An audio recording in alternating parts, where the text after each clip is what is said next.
ఒక వ్యక్తి ప్రేమతోనైనా ఉండాలి, లేదంటే నమ్మకంగానైనా ఉండాలి. ఎందుకంటే ప్రేమ క్షమించడం నేర్పుతుంది, నమ్మకం మన కోసం ఏదైనా చేసేటట్టు చేస్తుంది. ఎవరు ఎప్పుడు మారుతారో ఎవరు కూడా చెప్పలేరు.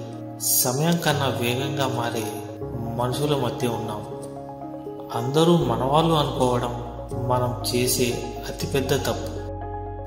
ఎవరు ఎప్పుడు ఎలా ఉంటారో ఎవరికీ తెలియదు. ఇదే ఇప్పుడు లోకం యొక్క తీరు. కెరటాలు కాళ్ళ దగ్గరకు వచ్చాయని సముద్రాన్ని చులకనగా చూడటం ఎంత తప్పు. ఎదుటివారి మంచితనాన్ని చేతగానితనంగా చూడటం కూడా అంతే తప్పు.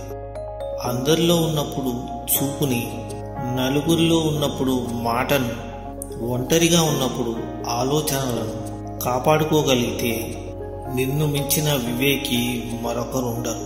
మనం ఎంత మంచి చేసినా, మనం ఎంత మంచిగా ఉన్నా ఎవరో ఒకరి కథలో చెడ్డవాళ్ళమే అవుతాం. కాబట్టి ఇతరులకు నచ్చాలని నటిస్తూ బ్రతకడం కన్నా మనకి నచ్చినట్లు మన జీవితాన్ని జీవించటమే మంచిది. స్వేచ్ఛగా అలాగే ఆనందంగా జీవించండి. ఎవరైనా చెడు స్వభావం కలవారు అని తెలిస్తే వాళ్ళు సొంత వాళ్ళైనా సరే పక్కన పెట్టేయండి. ఎందుకంటే మన తోటలో పండిన మిరపకాయ కదా అని కళ్ళలో పెట్టుకుంటే అది మంటనే పుట్టిస్తుంది, కానీ చల్లదనాన్ని కాదు. ఎవరో విలువ ఇవ్వలేదని నీ విలువ తగ్గదు. విలువ లేని మనుషులకు దూరంగా ఉంటేనే నీ విలువేంటో అర్థమవుతుంది.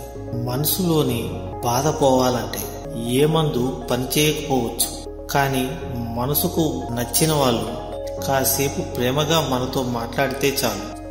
ఎంతటి బాధైనా మర్చిపోవచ్చు కాదంటారా? ఎంత కష్టం వచ్చినా నీలో నువ్వే ఓదార్చుకోవడం నేర్చుకో. ఎందుకంటే నీ కష్టాలు చూసి నవ్వుతారే తప్ప నా అని ఎవరు దగ్గరికి తీయరు. గుర్తుంచుకో.